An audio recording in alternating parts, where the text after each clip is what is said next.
Hey everyone, I'm Connor and welcome to my channel, The Closet. If it is your first time here on my channel, I like to talk about all things luxury, so if that's something you're into, I would love it if you could hit the subscribe button and the bell button so you're notified when I bring out new videos. And if you're returning, welcome back to my channel. Today's video, I'm going to be talking about an exotic leather that I have recently become fixated with, and I guess it probably came from my good friend Dale from the YouTube channel Dale's Addiction, when she, I think last year now, she was doing her Fendi made to order. I'll link her made to order video down in the description box actually so you can see what she ultimately ended up getting with. But she did toy with the idea of getting her bag in the exotic skin Galusha, which is ultimately Stingray, and ever since I've seen her talk about it and she's kind of showed me images of Galusha, I've always just been like, wow, that's such a cool exotic leather. And from my recent Paris trip, I happened to just be walking down the streets as you do, and I walked past this little store, and just in the corner of my eye I could see some Galusha, and I was like, whoa, let's back it up, I need to go in and have a look. So yeah, I went into this store, and basically it's pretty much what you just love about when you're traveling, when you find these little hidden gems. And this store had a few different types of products in there, and basically it was artisans who lived in Paris, they were French, and they made products that they believed France specialized in, or local traditions and things like that, and they wanted to kind of keep these skills within France and showcase their products. And it wasn't like it was an actual store, so it wasn't like the market sort of thing, but it was that kind of vibe where the things were, you know, handcrafted, handmade, whatnot, but not like tacky, if that makes sense. It was very French. So I went to this particular guy who was selling Galusha items, and I saw it and I was like, oh my gosh, these are Galusha. And he, first of all, looked at me. This was my first day in Paris as well, so I was just like fresh off the Australian shores. And he was like, looked at me like, first of all, like, who are you? And second of all, he's like, oh, you know Galusha? And I was like, yeah, I do. And we were talking about it, and I ended up picking up this little card holder in Galusha in this gorgeous bluey grey colour. And I was just fixated on the leather and just the overall craftsmanship of this piece and the cost of it. It was incredibly cheap in my opinion, and I just fell in love. So I think just with regards to the cost, it was like 90 euro or something. It's like 150, 160 Australian dollars. So quite cheap for an exotic piece. I mean, you would struggle to get just a normal leather card holder for, you know, $100 in Australia, let alone one in an exotic leather. But it was more just how it was made, and just how it was just in this shop, like all about it, I was just intrigued by it.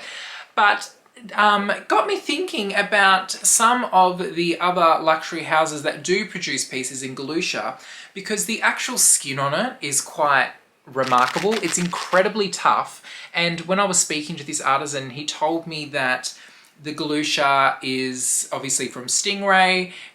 They use the leather as a byproduct, so apparently Stingray skeletons and some of the organs and stuff in them, they use it a lot in medications and in antibiotics, and then the leather is really a byproduct that, you know, obviously now it's used for leather goods and stuff like that, but what we mainly use them for is medicinal purposes.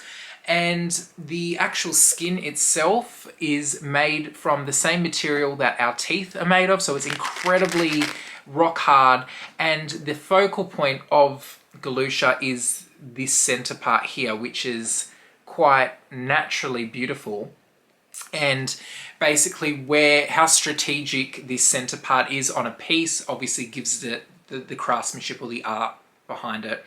And originally the skin is raised, so these center bits are like a bubble, picture like a full dome on top, and a lot of the other skin is like that too, and they grind it down and they then would tan it or dye it to whatever color your piece would be in.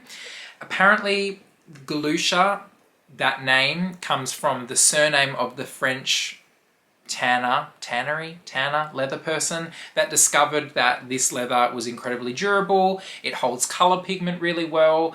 Therefore, the French kind of, you know, have put a cap on it's their kind of skill with this leather, which I think is just phenomenal. But it got me thinking, this leather, it's quite durable, very sexy. So I had a look at some of the pieces that the luxury fashion houses have put out there in Galusha, just in case you weren't aware. Let's go through them.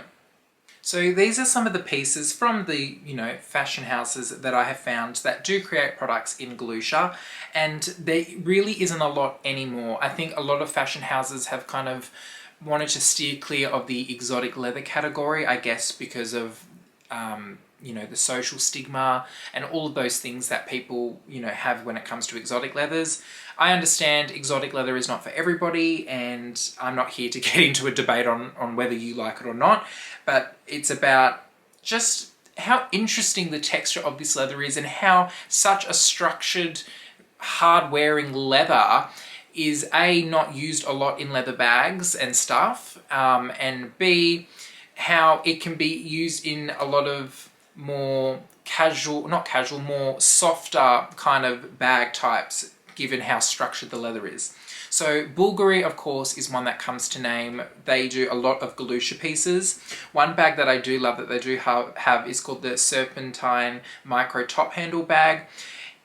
It is a kind of structured bag, but they've almost pillowed the kind of flaps and the structure of the bag, so it looks quite cushiony, which I think is quite interesting given how structured the leather is. Retails for $4,620, which, yes, quite expensive for a tiny bag, but it is Galusha after all. They've got it in this beautiful emerald green colour, and they've also got it in black. And it is crossbody, but it's just exquisite. The leather, like just how beautiful it is, and it is such a different kind of contrast that you would normally see on a bag. They also do have the Serpentine Forever crossbody bag. This is quite structured, I will admit, and it's very a certain style. It looks like quite a formal bag, but nonetheless it is in Galusha. And they do also do quite a lot of jewellery in Galusha, like costume jewellery in Galusha as well. I know Dale has her Galusha bracelet in the green, or is it pink? Or green, I'm pretty sure it's green, but they've got these Serpentine Forever bracelets, and they had a different type on their website as well, all which are quite interesting. Another piece that I coincidentally had saw at the same time, or like a few days after when I was in Paris, was a Fendi bag in Galusha, and I noticed it straight away. But I just kind of saw it in the store, and I remember I was with my friend Stella, and I was like, oh my god, that's in Galusha. Dale has, since I've come back to Australia, has sent me photos of said Galusha bag, saying that apparently it's coming out in the next collection in Australia, but in Paris it was already out. So typical us, we're always getting robbed of the good things, but the photo she sent me is top handle Fendi Peekaboo. It's in this grey, is it grey? Bluey grey colour. In my eyes, it's like the same colour as this wallet, but I'll pop the photo up nonetheless. 10,500 Australian dollars, which, if you were to take into consideration the exotic leather tax, the exotic leather premium you would pay, not bad at all, not bad. And it definitely works in this peekaboo bag when it's so structured like that, I guess, with the sharp edges. But I just find it to be such an interesting leather. I know Chanel did a lot of Galusha, especially on their boy bags, before Chanel stopped doing exotic leathers in 2018, 2019, around then. So if you are looking for pieces that are on the pre-loved market, definitely hit up Chanel. There's heaps of pieces out there, and like I said before, especially on the boy bag. But yeah. Thanks so much for watching this little video, guys. Hope you enjoyed it. Please let me know your thoughts. Please let me know your thoughts and opinions down in the comments box below. Have you ever looked at Galusha? Have you ever danced the dance with it? Do you own something in it? Please do let me know. I would love it if you could give this video the thumbs up and consider subscribing to my channel if you have not already. Thanks for watching, guys, and I'll see you all very shortly in my next video.